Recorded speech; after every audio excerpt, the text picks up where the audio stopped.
মসজিদে কুবা এটি ইসলামের প্রথম মসজিদ। এই মসজিদে 2 রাকাত নামাজ আদায় করলে একটি উমরার সমান সওয়াব পাওয়া যায়। মহানবী সাল্লাল্লাহু আলাইহি ওয়াসাল্লামের স্বহস্তে প্রতিষ্ঠিত দুনিয়ার এই প্রথম মসজিদের ইতিহাস ও বর্তমান চিত্র তুলে ধরব আজকের ভিডিওতে। মদিনার পথে চলতে ফিরতে অন্যরকম এক প্রশান্তি লাগে মনের ভিতরে।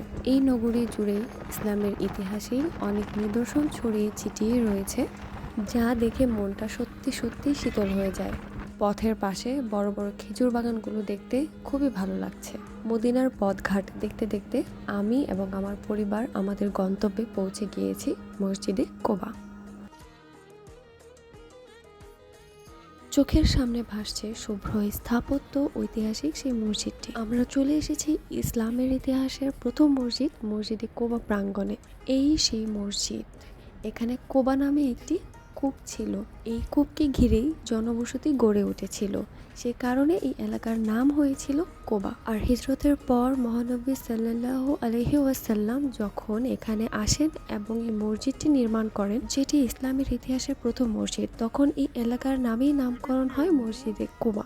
সেই সময়ে এই জায়গাটি ছিল হযরত কুলসুম ইবনুল হেদম রাদিয়াল্লাহু তাআলা আনহু খেজুর শুকানোর পতিত জমি।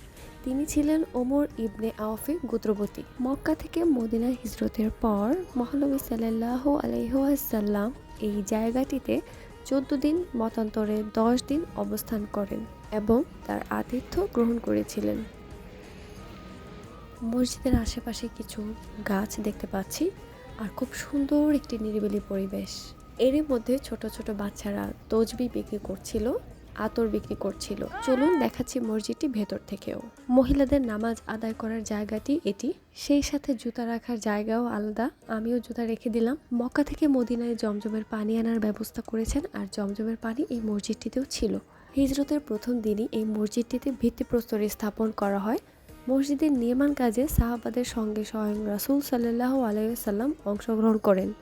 ইতিহাসবিদরা বলেন, আল্লাহ রাসূল সাল্লাল্লাহু আলাইহি ওয়াসাল্লাম যখন ভূমিপ্রস্তর স্থাপন করেন তখন কেবলার দিকে নিজ হাতে প্রথম পাথরটি স্থাপন করেন।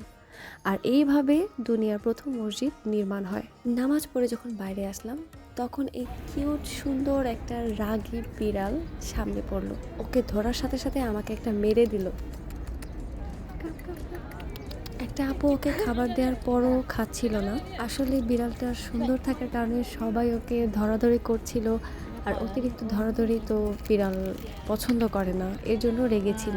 মসজিদ থেকে বের হয়ে হাঁটছিলাম আর দেখছিলাম মসজিদের আশেপাশে ছোট ছোট গাছ রয়েছে, যেগুলো নতুন রোপণ করা হয়েছে, আর খেজুর গাছ রয়েছে। খেজুর গাছগুলো কতটা পুরনো সেটা আমার জানা নেই। পুরো মসজিদটি চকচকে ঝকঝকে টাইলস বসানো এবং সেই সাথে সুন্দর একটি নিরিবিলি পরিবেশ। মসজিদটি 6টি গম্বুজ এবং 4টি মিনার নিয়ে তৈরি। ছোট ছোট অনেক ইনফরমেশন শেয়ার করে ভিডিওটি আমি এখানেই শেষ করছি। আমি খাদিজা, দেখা হবে অন্য কোনো একদিন।